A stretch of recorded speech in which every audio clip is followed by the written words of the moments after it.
करती बहनों के प्यार का पर्व है भाई दूज। दीपावली की रात को ही इस पारंपरिक पूजन की नींव रखी जाती है।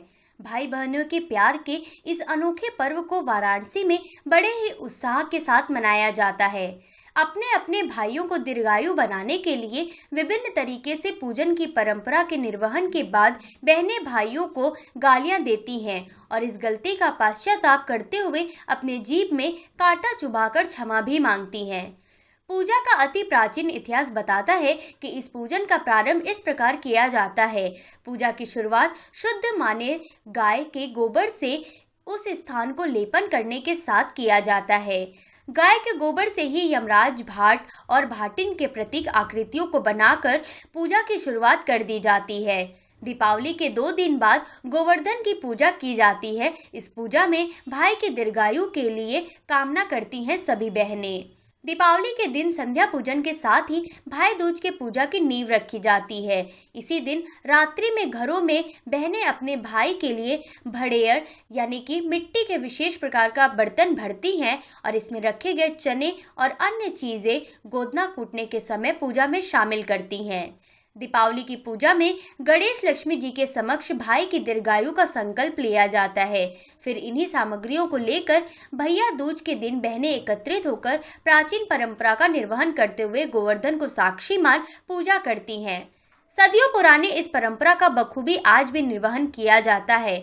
भाई दूज के दिन बहनें जहां अपने भाई को गाली देने की प्राचीन परंपरा को निभाती हैं और यमराज से भाई के लिए लंबी उम्र का आशीर्वाद भी मांगती हैं, बहनें भाई को गाली देने के बाद प्रायश्चित करते हुए अपने जीभ पर कांटा चुभाकर भगवान से की गई गलतियों की माफ़ी भी मांगती हैं। ये जो है भाई दूज की पूजा करते हैं हम लोग दिवाली के तीसरे दिन, मतलब पहले दिन तो गोवर्धन पूजा होती है, उसके बाद ये हम लोग जो है पूजा करते हैं भाई दूज की।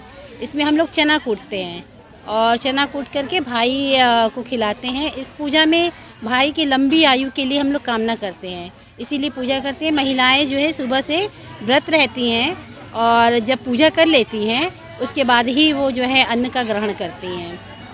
सरापा भी जाता है भाई को। हाँ, तो इसमें इस पूजा में लंबी आयु के लिए हम लोग कहानी होता है, तो उसमें हम लोग कहते हैं जैसे कि भाई खाओ और भयो जो भौजाई है वो मतलब कि विडो हो जाए, लेकिन उसके बाद चूँकि हम लोग ऐसा बोलते हैं तो बाद में एक कांटा आता है, उसको हम लोग गड़ाते हैं और कांटा गड़ा करके फेंक देते हैं और फिर बाद में जो है कि आशीष देते हैं कि मेरा भाई यशस्वी हो, लंबी आयु जिए। और जो हम लोगों ने मतलब गाली दिया है, अपशब्द बोला है, उसके लिए हम लोग अपने जीभ को दागते हैं कांटे से।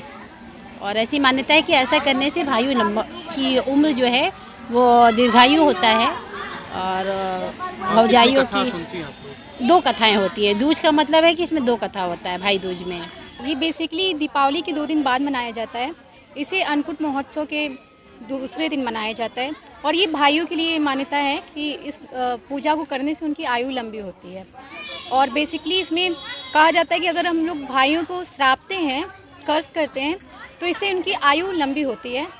और इसके लिए कथाएं होती हैं जो कि मेनली भाइयों पे ही बेस्ड होती हैं, भाइयों और बहनों के अटूट विश्वास पे। और इसमें गोबर के प्रांगण बनाए जाते हैं और उसमें कहानी के अनुरूप ही किरदार भी गोबर से ही गढ़े जाते हैं। तो जैसे जैसे कहानी हमारी आगे बढ़ती है वैसे वैसे वो किरदार भी अपना रोल प्ले करते हैं, अपनी भूमिका में आते हैं। और एक कांटे का जंगली पौधा होता है जिसे जीभ पे चुभाने से मान्यता है कि भाइयों की आयु लंबी होती है।